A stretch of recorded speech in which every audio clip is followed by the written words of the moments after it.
Hi, and welcome to TOSOTT, The Other Side of the Tracks.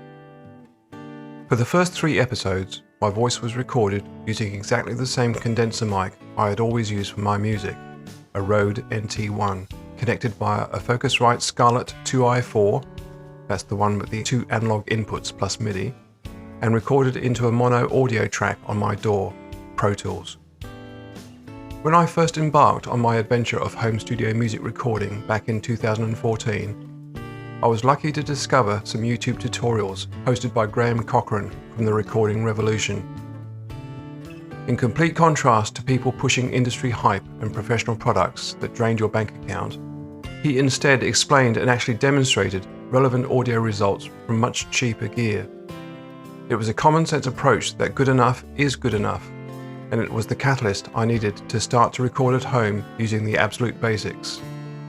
That memory, and to prove it for this episode, I've recorded my voice using a very cheap condenser mic from Born, that's spelt B-A-U-H-N, the electronics home brand company from the supermarket chain Aldi. It costs just $25 Australian, roughly $17 US or £13 sterling. Coming only with a USB cable, it plugs directly into my laptop.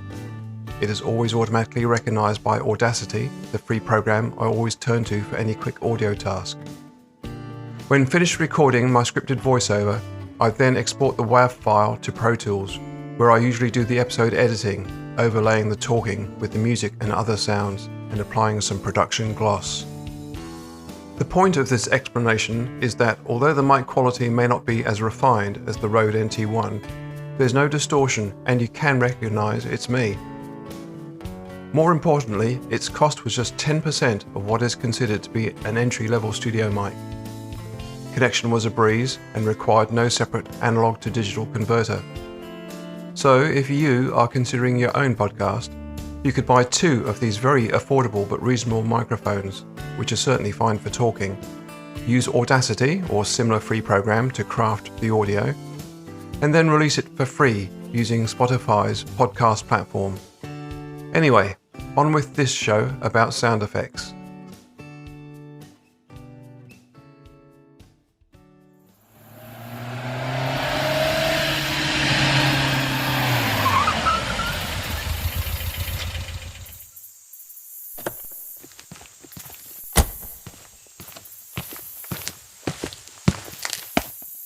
Hi. The term SFX is not an acronym, as the last 2 letters simply represent the word effects. SFX is sometimes used for special effects, the visual trickery in film and TV, but other times it's used for sound effects. Adding to this confusion is that SF is the common abbreviation for science fiction, the natural home for special effects. The term sound effects itself defies logic.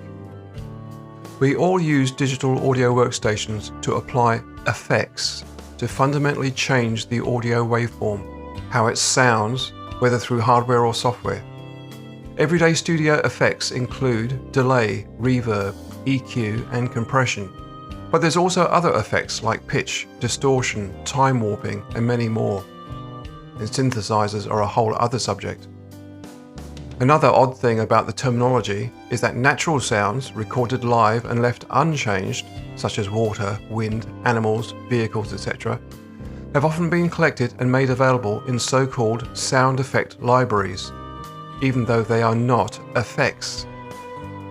And for additional confusion, such natural sounds are often called samples or Foley. Anyway, I'll stop being pedantic and from now on use the generic term sound effects. And this episode will illustrate how and why I myself have used them in my own productions, probably as often as I've added a new instrument. After World War II, the rumbling of the post-war youth revolution began in the mid-1950s, a rebellion against the buttoned-down repressive social structures of the previous generations. Listen to this pompous ass of an English cleric in 1957 talking about skiffle and the way kids were wildly dancing. Well, of course, I've only seen it on television, but my own feeling is that, like a good deal of modern dancing, It is pagan in origin and in expression, and as one looks at the faces of those who are doing it, one cannot help but feel that it's having a bad spiritual and mental effect upon them. 1956 to 1970 covered my own school years in the UK. Definitely, those were simpler times, and my daylight hours when not at school were largely spent outdoors, active and unsupervised.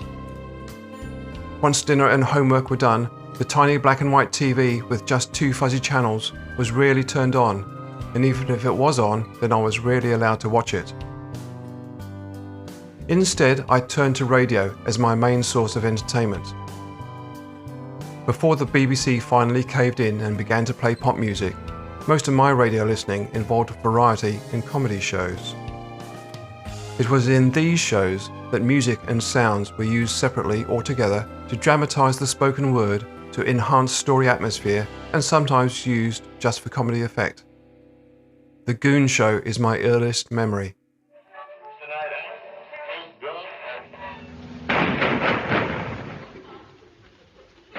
Hear that sound, dear listeners? I wonder what it is.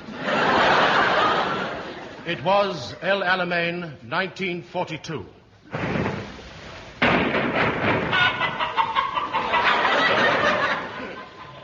The sound of chickens has specially been added for people living in rural districts. Radio was the natural home for real-time, live, in-studio sound effects. The people making the sounds were following scripted directions.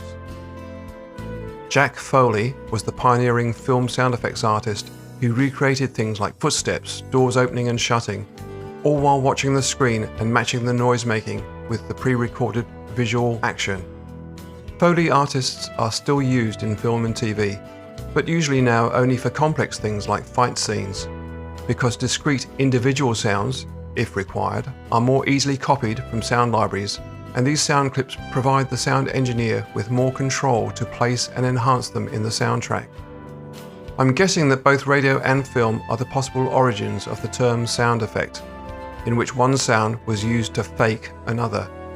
Common examples included frying bacon to sound like rain, breaking a celery stalks for breaking bones, hitting a phone book or a slab of meat to simulate landing a punch, crinkling cellophane for fire. And, strangely, the brain seems to perceive such sounds as actually more convincing than the real thing. So fast forward. Then fast forward a lot more. To a time when I'm past middle age and starting to write and record my own music with my friend and work colleague Mike. I naturally fell back to experiences and influences from my younger years. So even this very first studio recorded album featured some real-world sound effects. Take, for example, this guitar riff.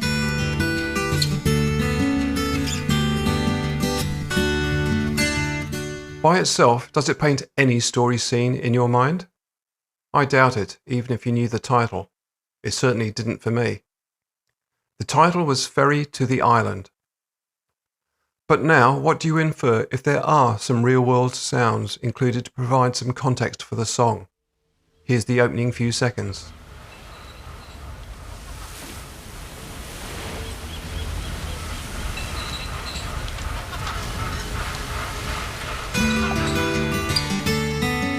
The propeller, water, and a large ship immediately conjure a scene.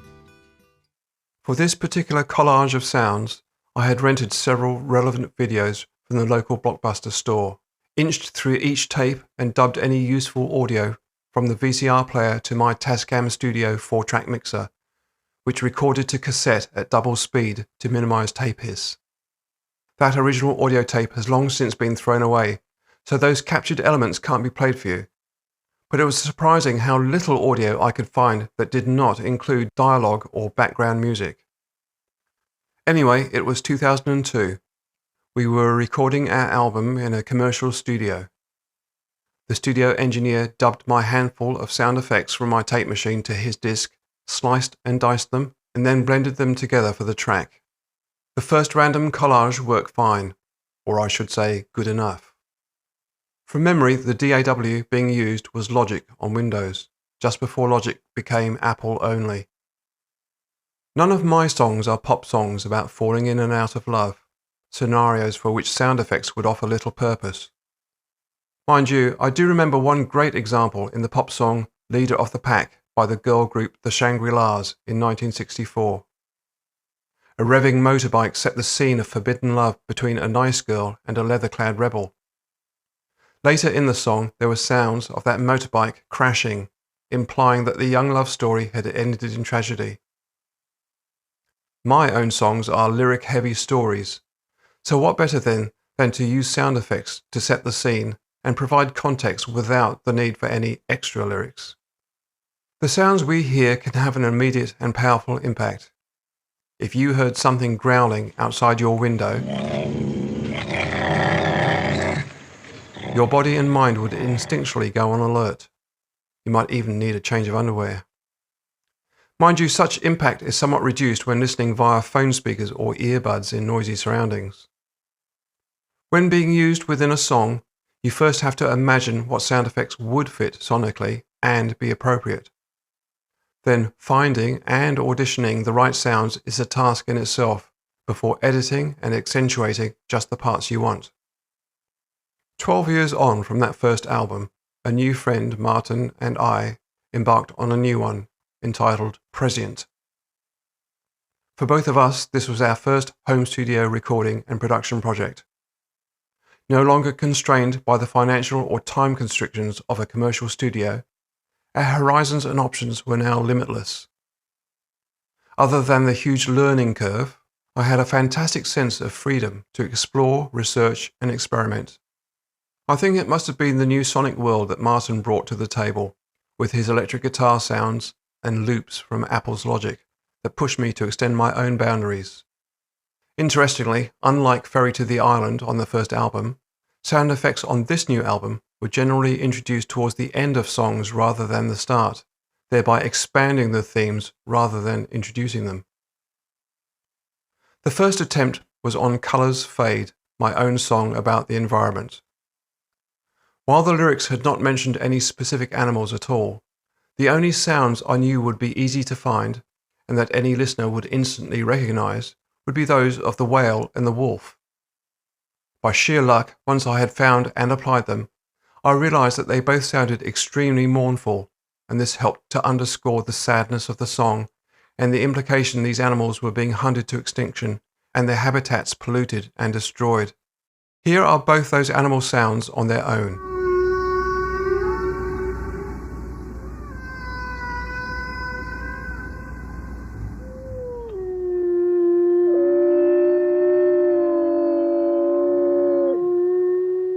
And here is where they are brought into the music.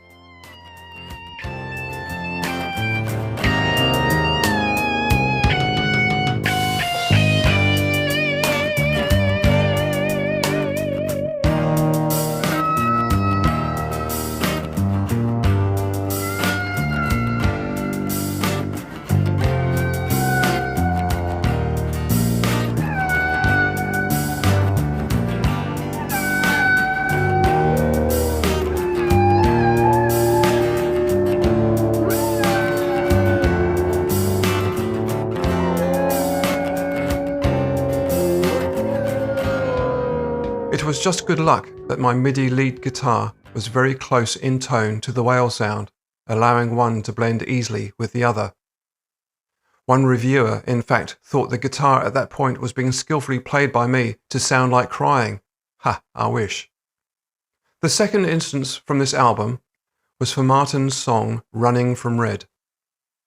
He had already completed it when I suggested painting a sonic picture of the Russian Red Army annexing Eastern Europe as it advanced towards the west. This war scenario was concocted from about a dozen clips of gunfire, explosions, and jets.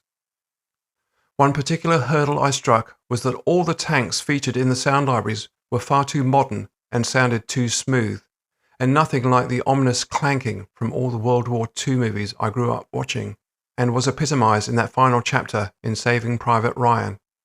In the end, I got what I wanted to hear by mixing sounds of different farm tractors, one of which had a broken and squeaking trailer. Here are some of the sounds used.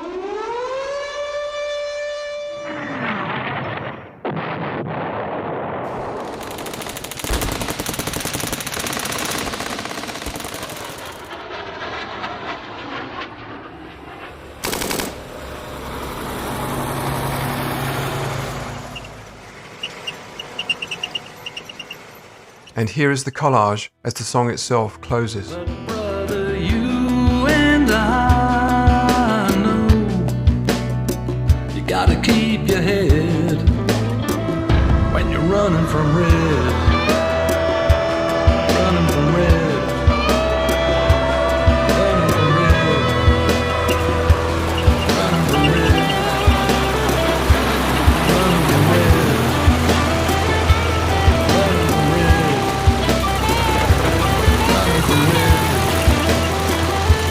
Running from red.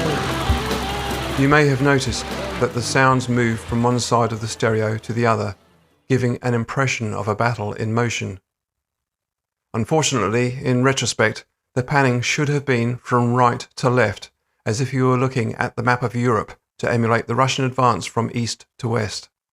Ah well, perhaps my headphones or my monitor cables were the wrong way round. But it still sounds good, and I'll always be grateful to Martin that he allowed my battle idea to be tagged on to the end of his already powerful song. The third example from this album is the closing phrase from the track The Cloud Übervalence.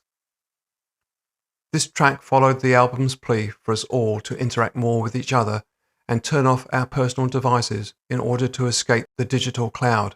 The logging of our every move is something to which we seem to have willingly subjected ourselves. To close off, I had imagined a strong sound that implied a big machine powering down. But everything I found was either too short or not dramatic enough. Though in real life, most power-offs are actually nearly instantaneous. These were the three sounds I did manage to find.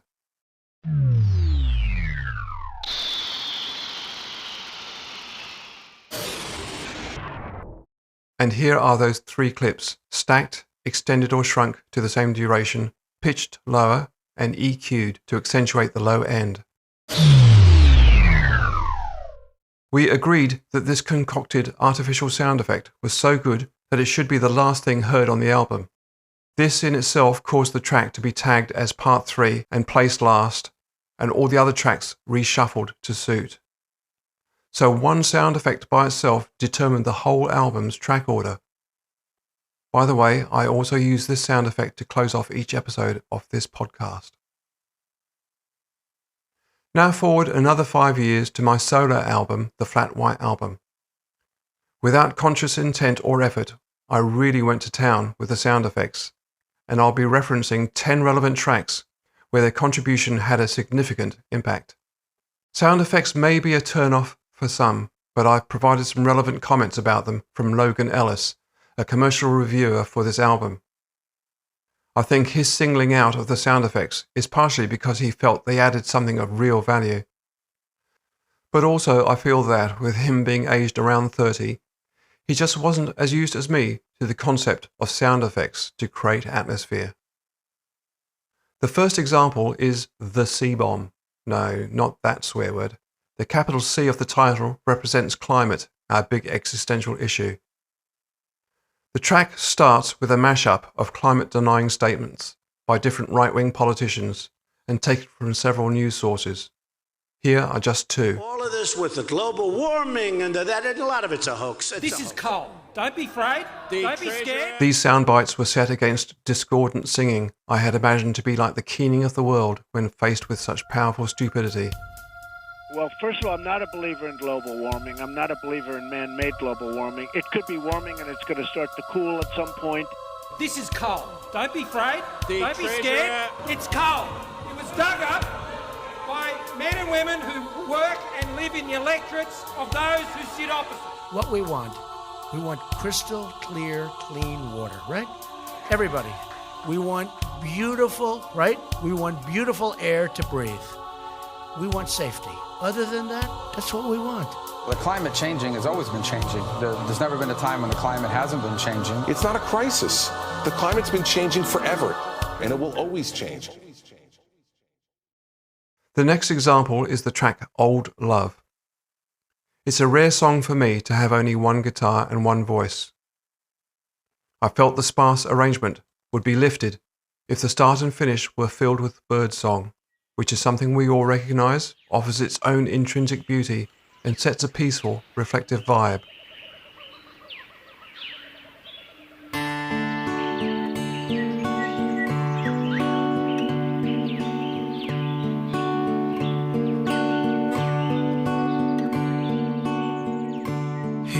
sitting on my arm. Just those bird sounds, the Foley, right? That is atmospheric. It kind of helps you to imagine that this person is sitting down in a park somewhere, reminiscing, becoming nostalgic, you know, doing some introspection. Do you know what I mean? Like, it's those little things that can really make a song special.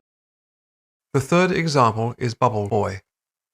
The song's rhythm was triggered by a sound I had heard 1,000 times on my slow train trips between home and high school in the 1960s, when the metal wheels ran over the joins and the rail lines.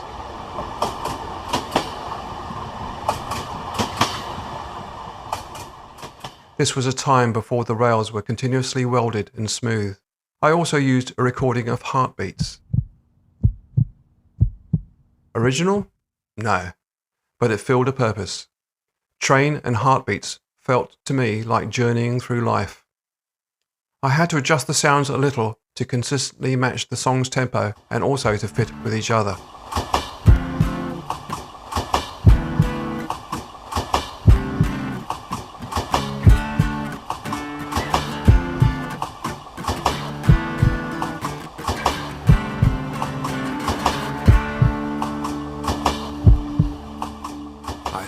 Just again with the heartbeat stuff, like we had the Foley of the birds and Old Love, just so good. Those little touches, man.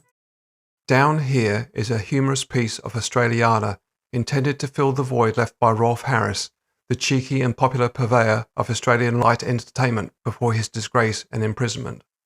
His most famous song was Tie Me Kangaroo Down. To the many arbitrary sound effects, I added my own wobble board, an old sheet of MDF from the garage, and the clacking of 2 drumsticks hit together.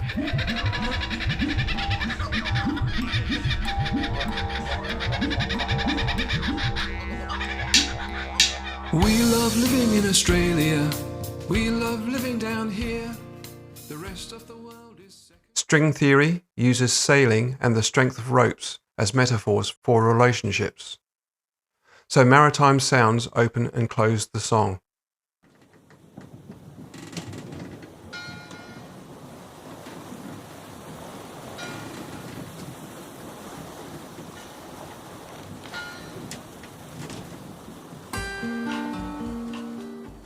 Used to tie me in knots.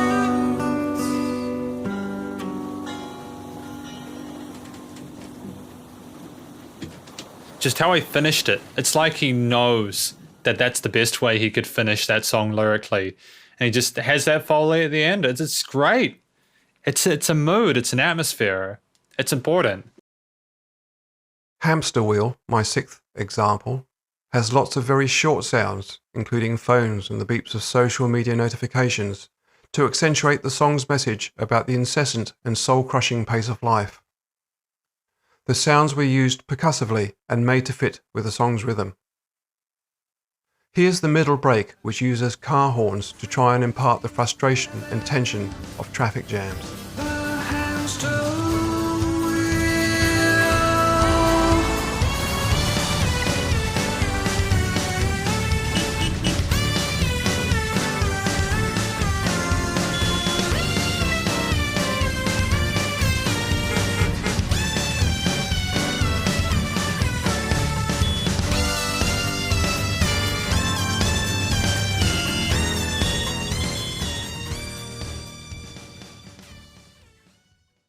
Fairy Tale was a song about 2 small children who happily and innocently play fantasy games of kings and queens, but drift apart as they grow older.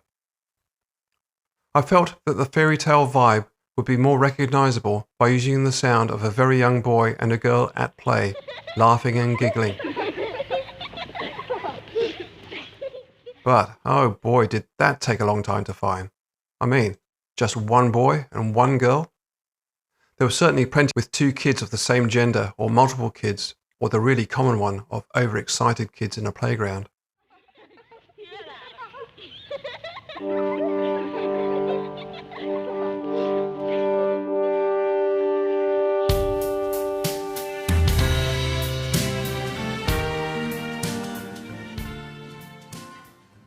Remote was an instrumental that had already been completed a few years earlier as an entry into a short film soundtrack competition. As it hadn't been released in its own right, I resurrected it for this album. But I had to re-record it using strict tempo, as the original had many time changes and pauses to match the on-screen visuals, and without those visuals, the soundtrack made little sense. I retained the spaghetti western feel, which included the wind, rattlesnakes, whips, falcons and crows.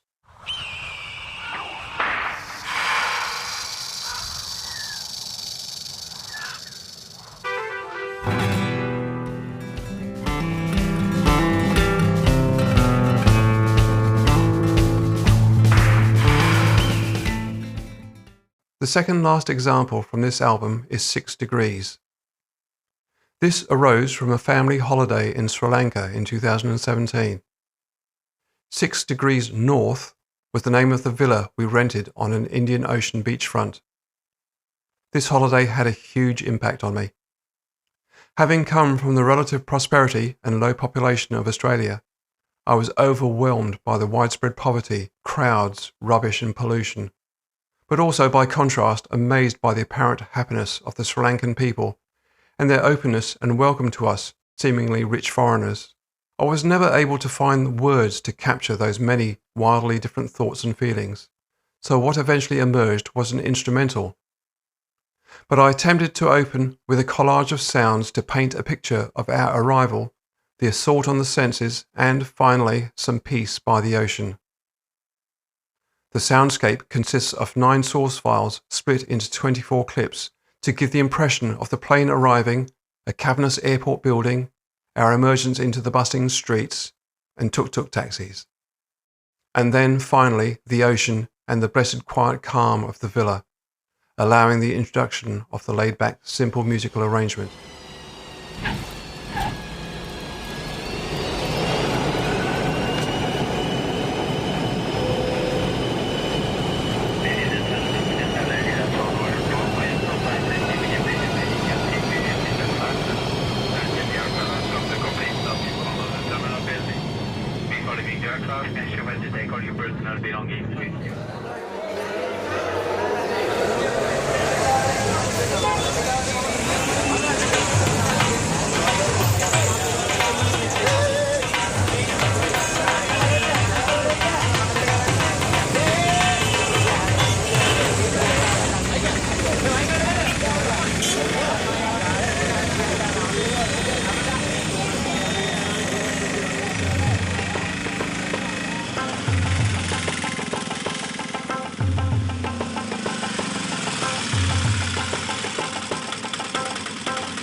Again, the power of Greg Barnett's recordings within this album is not just that he's playing music, but he's also bringing you into his world.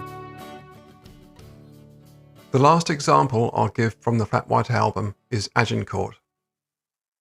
For the music video, I developed a 30-second prologue of an archer practicing with his longbow in a woodland setting. To enhance the screen action, I removed all the original ambient audio and built my soundtrack with music and sound effects. No single microphone could ever clearly capture an arrow being launched, flying, and then hitting a target. But sound samples can trick the brain.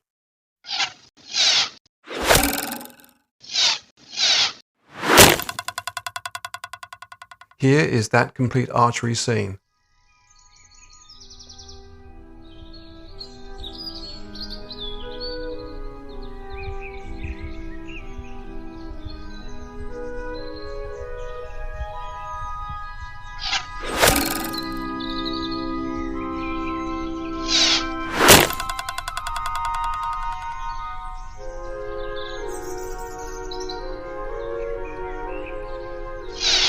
The album track itself launches straight into a spoken word story about a fictional character set in the Middle Ages around the time of the famous Battle of Agincourt. The script is a first-person narrative with each scene underscored by mood-matching phrases of popular classical music and dramatized with sound effects. My most ambitious ever collage of sounds is the shipwreck scene. It would take too long to play all the individual sounds, but there were 12 source files edited into 40 discrete clips spread over 10 tracks. All these audio tracks were mixed together and bussed to an auxiliary track. This aux track had only two plugins.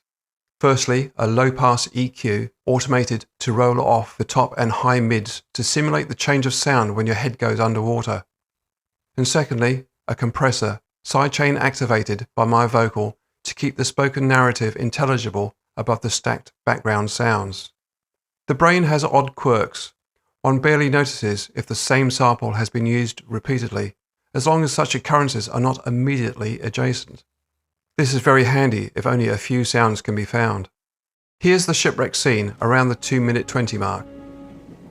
Whether due to rum, incompetence, or divine intervention, our small ship became separated from the invasion armada, and currents took us west into a maelstrom, and we found ourselves swept towards a jagged, rocky coastline that was hell-bent on destroying us. We foundered on the rocks, and my last memory as I was flung into the broiling sea was the desperate cries of my fellows, the screams of the horses, and the tortured rending of the wooden hull. All was lost.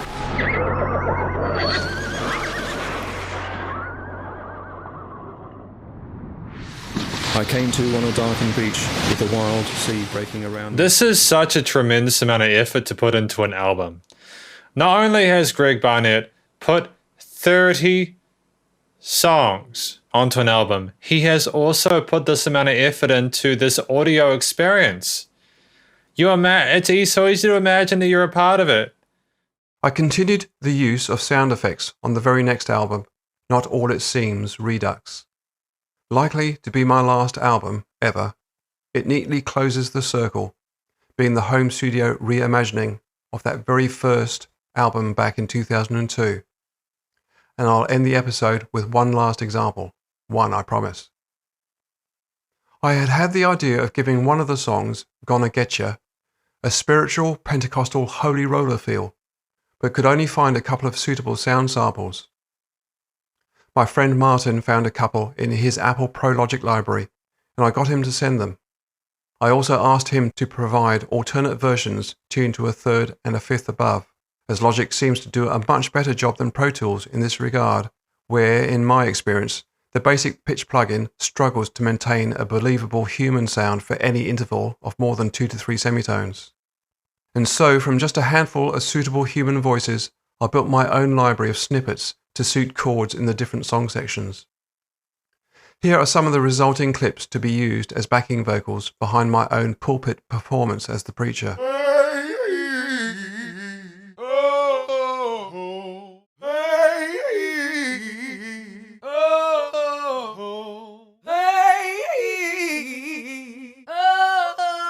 It still sounds good to me, but until resurrecting the track for this episode, I'd sort of forgotten the effort that went into getting the sounds and trying to make them sound natural but powerful in the mix. To summarise the episode, my approach to incorporating sound effects into the music isn't for everyone, and my results are by no means a great example. A professional and seasoned producer could achieve far better, but for me, songs are about storytelling, and relevant sound effects do enhance the story, and without the need for burdening the song with additional lyrics. It's something that suits me and my audio preferences. It reflects my personal taste, and is the result of my childhood influences. Yes, it's me. But keep in mind that some of the world's greatest bands have, even if only on occasion, resorted to using sound effects. Standouts include Money by Pink Floyd. Even the Beatles on Sgt. Pepper used livestock noises to introduce Good Morning, Good Morning. It's always been fun for me to firstly imagine what sounds could enhance my storytelling, a real challenge to find the sound, and then, finally, to mix and meld such sounds into the musical structure as naturally as possible without jarring the senses. So to close off, here is the Go for Broke ending for Gonna Getcha from that final album.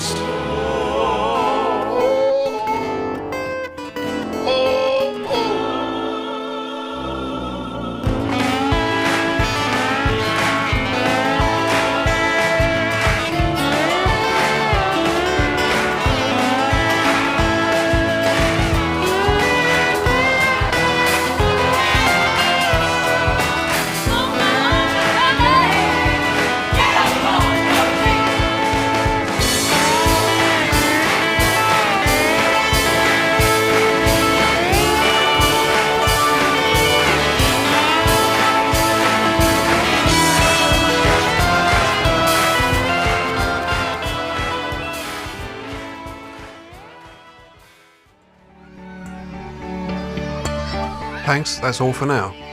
Listener comments are welcome, and I'll answer any questions you have. I really don't want to make this podcast series a one-man show. I want others to contribute their stories. If you have something to say as a guest presenter, you'd be most welcome to apply via the link in the show notes, and I'll send you the guidelines to produce your own episode. Thanks for listening. Bye.